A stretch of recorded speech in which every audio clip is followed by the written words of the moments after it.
Hello friends, मैं आज बताने वाला हूं कि यूपी टेट 2019 का मैंने फर्स्ट अटेम्प्ट में कैसे क्वालिफाई किया, किस प्रकार मैंने रणनीति बनाई और उस रणनीति बनाने के बाद कैसे मैं अमल में लाया।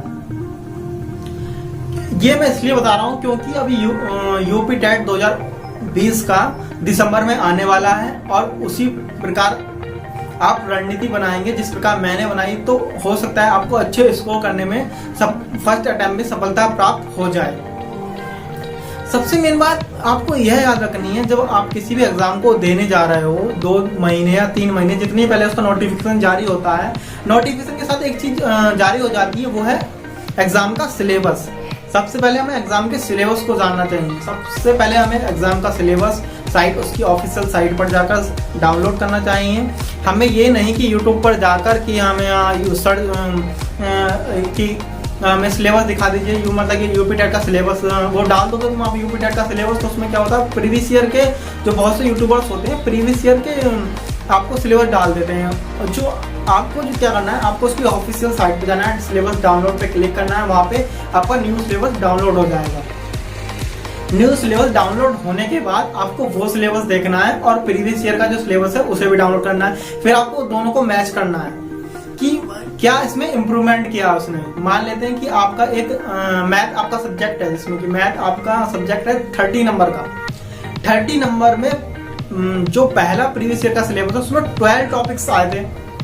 अब क्या हुआ, उसने 11 टॉपिक कर दिए या 13 टॉपिक कर दिए, तो एक टॉपिक बढ़ा दिया। एक टॉपिक जो बढ़ाया है तो इसमें तो गारंटी है कि लगभग जो 13 टॉपिक बढ़ाया वो इसलिए बढ़ाया गया है ताकि आपको एग्जाम कवर कर सके, मतलब कि एग्जाम में उसमें स्कोर लाया 1 या 2 नंबर का आपको प्रोवाइड कराया जा सके। एग्जाम सिलेबस डाउनलोड करने के बाद आपको क्या करना है, वो सिलेबस को अपने माइंड के अंदर रीड कर लेना है। सबसे सफलता की सबसे मेन कुंजी जो है, सफलता की कुंजी जो है वो है किसी भी एग्जाम का सिलेबस उसको माइंड में रीड कर लीजिए कि किस टॉपिक से हमारा, जैसे बाल विकास है, हिंदी है, इंग्लिश है और ऑप्शनल में संस्कृत है और एनवायरनमेंट है, जितने भी 4-5 सब्जेक्ट है उनके आप फिर टॉपिक्स पर जाइए। उसके टॉपिक्स में प्रीवियस ईयर में टॉपिक्स में देखिए, आप टॉपिक्स में देखिए कि इस टॉपिक से, जैसे कॉन्स्टिट्यूशन है, कॉन्स्टिट्यूशन में आपका मौलिक अधिकार, मान लीजिए मौलिक अधिकार है, मौलिक अधिकार में प्रीवियस ईयर में लगभग 1 या 2 क्वेश्चन हर बार आ रहे हैं आपके। तो आप क्या करेंगे, मौलिक अधिकार को सबसे पहले पढ़िए।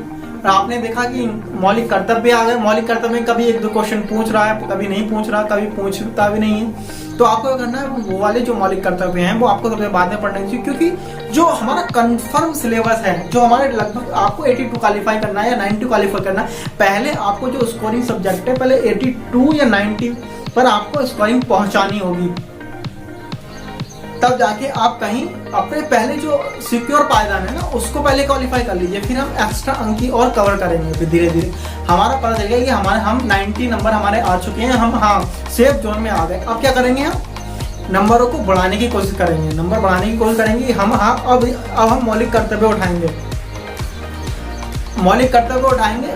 मौलिक कर्तव्य के बाद अगर फिर मैथ में कोई अलग चैप्टर आ रहा है कि हाँ इसमें से कभी कभी आता है, फिर वो चैप्टर उठाएंगे। ऐसे ऐसे करके हम धीरे धीरे चैप्टर्स आएंगे। फिर हम सेफ जोन में आने के बाद फिर हम करेंगे एक हाई लेवल के 110, 120, 130 प्लस की तैयारी।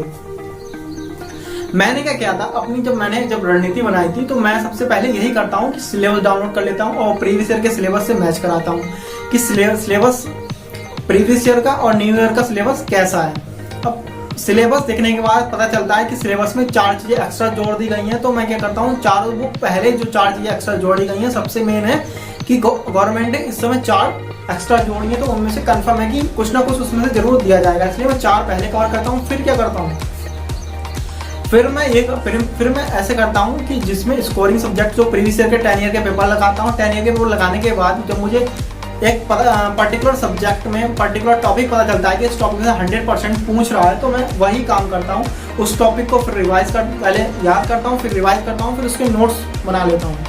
नोट्स बनाने के बाद फिर वही एग्जाम से कुछ टाइम पहले पढ़ लेता हूँ, उसके बाद मैं एग्जाम देता हूँ। इसी कारण मेरे फर्स्ट अटेम्प्ट में क्वालिफाई कर पाया, जो बहुत ही आसान तरीका है। और इससे ज्यादा आसान तरीका आपको यूपी टेट क्वालिफाई करने का कोई और है नहीं, क्योंकि आप किसी भी टॉपिक को किसी भी समय उठाओगे और पढ़ोगे तो ऐसे आपको सफलता हासिल नहीं होगी। यूपीटेट क्वालिफाई करने के लिए कोई ज्यादा बड़ा महारथी इंसान नहीं चाहिए। मेरे हिसाब से आपको 2 महीने की तैयारी में आपको यूपीटेट क्वालिफाई हो जाएगा, क्योंकि इसमें बाउंड्रेशन लगी हुई है ना कि 82 या 90 पे क्वालिफाई। ये नहीं है कि आपको मेरिट मतलब कि 100 बच्चों पर सिलेक्ट कर लिए जाएंगे, 1000 सिलेक्ट कर लिए जाएंगे, मेरिट कम बढ़ती होती रहेगी, उसमें प्रॉब्लम्स आ जाती है। लेकिन आपको जब शिक्षक भर्ती आप देने जाएंगे, प्राइमरी की हो या जूनियर की, तब आपको मेहनत करनी होगी, तब आपको 82 या 90 पे क्वालिफाई नहीं